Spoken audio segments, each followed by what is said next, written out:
So in the last video lecture हमने क्या किया था, अपना मिड पॉइंट थ्योरम किया था, एमपीटी है ना, we called it mother of theorems because इसका यूजफुलनेस ज़्यादा ही है कुछ हायर क्लासेस में.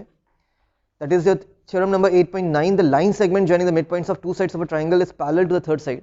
और हमने ऐड किया था इसमें क्या, हाफ ऑफ इट भी ऐड किया था. क्लियर इतना? Now that is the mid point theorem. Given क्या रहता है, एक ट्राइंगल है और आपके दो मिड पॉइंट्स रहते हैं. Two mid points will be given to you. अगर आप मिड पॉइंट थ्योरम अप्लाई करना चाहते हैं तो आपको क्या ढूंढना पड़ेगा, पहले टू मिड पॉइंट्स ढूंढना ही पड़ेगा इन अ ट्राइंगल. अगर नहीं है तो आप मिड पॉइंट थ्योरम नहीं अप्लाई कर सकते, सिंपल. और अगर आपको दो मिड पॉइंट्स मिल गए हैं तो उसको जो लाइन ज्वाइन करती है वो थर्ड साइड के पैरेलल भी होती है और हाफ भी होती है. तो गिवन क्या ढूंढना है, दो मिड पॉइंट्स तो होने चाहिए. और हमारा रिजल्ट क्या आता है कि lines are parallel and half of it. ठीक है, आते हैं इसके कन्वर्स में. द कन्वर्जेड, इसका प्रूफ इतना इंपॉर्टेंट नहीं है. It says the line drawn through the mid point of one side of a triangle parallel to another side bisects the third side. Line drawn joining one of the midpoint of a side of a triangle parallel to the third side, parallel to the third side bisects the other side. दूसरे side को bisect करेगा. Bisect करने का मतलब दो equal parts में cut करेगा. तो मतलब हमारा क्या है, ई मिड पॉइंट बनता है यहाँ पे. तो अगर आपको converse of mid point theorem apply करना है तो गिवन क्या होना चाहिए, एक मिड पॉइंट और लाइन को पैरेलल होना चाहिए. किसी ट्राइंगल में एक मिड पॉइंट आपको मिल रहा है और लाइन क्या मिल रही है, then only you can apply the midpoint theorem, converse of midpoint theorem actually. तो ये फर्क है इसमें और इसमें. midpoint theorem में two midpoints and lines by result will be parallel, but in the converse of midpoint theorem only one midpoint is given, line क्या होगी, and by the result what we can say, by the converse of midpoint theorem we can say that the another point is also the midpoint of that side. ठीक है, दोनों एक दूसरे converse ही हैं बच्चे. अगर ये हम प्रूफ कर रहे हैं तो ये भी हम प्रूफ कर सकते हैं, बट अभी मैं इसको नहीं बता रहा हूं आप लोगों को, हम आगे बढ़ेंगे अभी. ठीक है. ABCD is a quadrilateral in which PQR and S are midpoint of the sides. AB, BC, CD and D. AC is a diagonal, show that S are parallel AC and SR equals to half of AC. PQ equals to SR and PQRS is a parallelogram. That is your exercise 8.2. Question number first, what is given to us is a quadrilateral ABCD. हमें यहाँ पे एक quadrilateral दे रखा है. Quadrilateral is any polygon of four sides. Yes, and he is saying PQRS are the points, mid points of sides. AB का mid point P है, BC का mid point Q है, CD का R है और DA का S है. These are the mid points. Done. So अगर हम इन mid points को join करें तो जो आपका quadrilateral बनने वाला है, you have to prove that that quadrilateral is a parallelogram. Is that correct? Yes. You have to prove कि जो आपका mid points को join करते हुए quadrilateral बन रहा है, that quadrilateral is exactly a parallelogram. So we are applying here midpoint theorems. देखते हैं कैसे अप्लाई करना है आप लोगों ने इसको. First we have to do the construction. आप A को C से ज्वाइन कर रहे हैं. कंस्ट्रक्शन है आपको गिवन है, आई थिंक गिवन है in the question. You have to draw the diagonal AC. Now here we are having two triangles with this diagonal. एक डायगोनल के अपोजिट साइड है, दूसरा नीचे की तरफ है. Clear? So we are having two triangles. First triangle is ACD and the other triangle is ABC. अगर हम सिर्फ ACD में फोकस करें, you are focusing on, so what we have to prove that, काफी कुछ प्रूव करना था इसमें. Okay, first part, SR is parallel to SR equals to half of AC. Okay, second part, third PQRS is a parallelogram. तो ये तीन चीजें हमें करनी थी. ठीक हो गया इतना? आपको इसको देख के पता चलेगा कि मिड पॉइंट थ्योरम अप्लाई करना है. That is the result of mid point theorem. SR parallel to AC and SR equals to half of AC.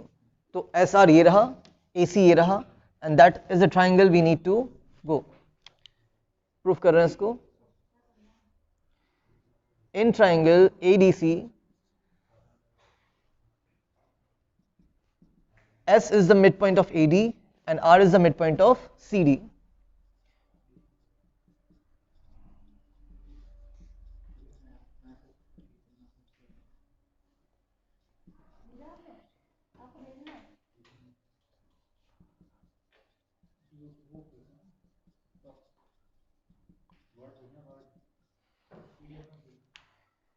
In triangle ADC, S is the midpoint of AD and R is the midpoint of CD. AD का midpoint S है और DC का midpoint R है. किस triangle की बात कर रहे हैं? ADC ट्राइंगल की हम बात कर रहे हैं.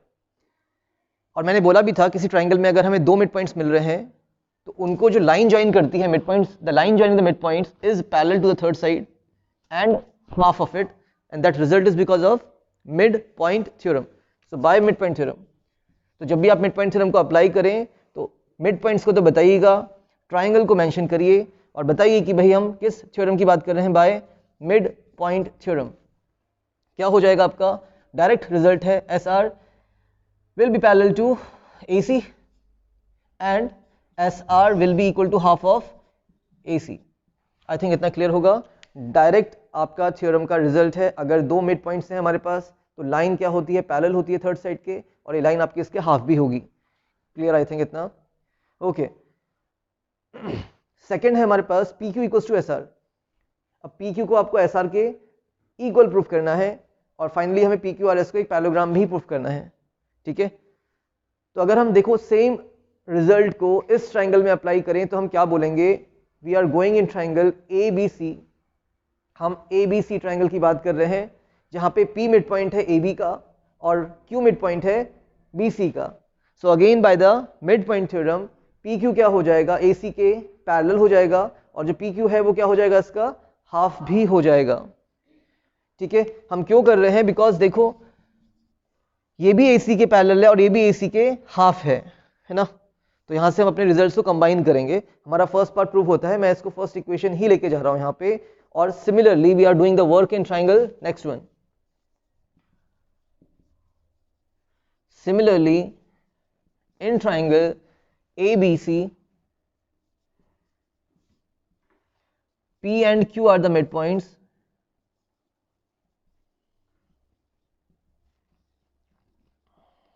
मैं साइड्स की बात नहीं कर रहा हूं. यहाँ पे P और Q हमें मिड पॉइंट्स पता है. So by MPT mid point theorem क्या हो जाएगा आपका, PQ इसके पैरेलल भी है और इसके हाफ भी हो जाएगा. PQ parallel to AC and PQ equals to half of AC, और इसको हम यहाँ पे सेकेंड इक्वेशन बोल रहे हैं. Now what we are looking at the first and second equations. First equation में भी जो SR था वो पैरेलल था AC के. सेकेंड इक्वेशन में भी आपका AC के पैरेलल कौन है, PQ है. हाफ ऑफ AC था SR, हाफ ऑफ AC कितना है, PQ है. तो अगर हमारे फर्स्ट और सेकेंड इक्वेशन में RHS सेम चल रहे हैं तो क्या LHS भी सेम होंगे, of course. So from first and second equations what we can say, जो SR होगा वो PQ के क्या हो जाएगा, पैरेलल, एंड जो SR होगा वो क्या हो जाएगा, इक्वल टू PQ. देखिए ना, SR equals to PQ and SR equals to parallel to PQ and SR equals to PQ. Clear. पहली और सेकंड इक्वेशन को कंपेयर करिए and you have your result कि भाई PQ इक्वल्स टू SR. तो हमने निकाल लिया अपना PQ इक्वल्स टू SR, ये हमें चाहिए था. हमने इसके साथ दूसरा रिजल्ट भी निकाला है. इतना समझिए, कुछ भी नहीं करना है, बहुत ईजी है. डायरेक्ट मिड पॉइंट थ्योरम का रिजल्ट अप्लाई करना है. दो इक्वेशंस को हमने कंपेयर किया है और हमें जो चाहिए था हमने वो निकाल लिया.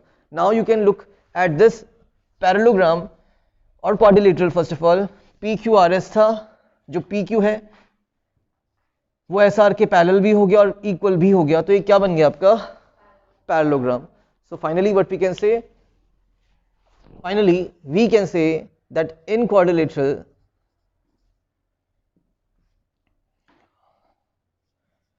PQRS, one pair of opposite sides are parallel and equal. दोनों ही हो रहे हैं. It implies that finally PQRS is a parallelogram.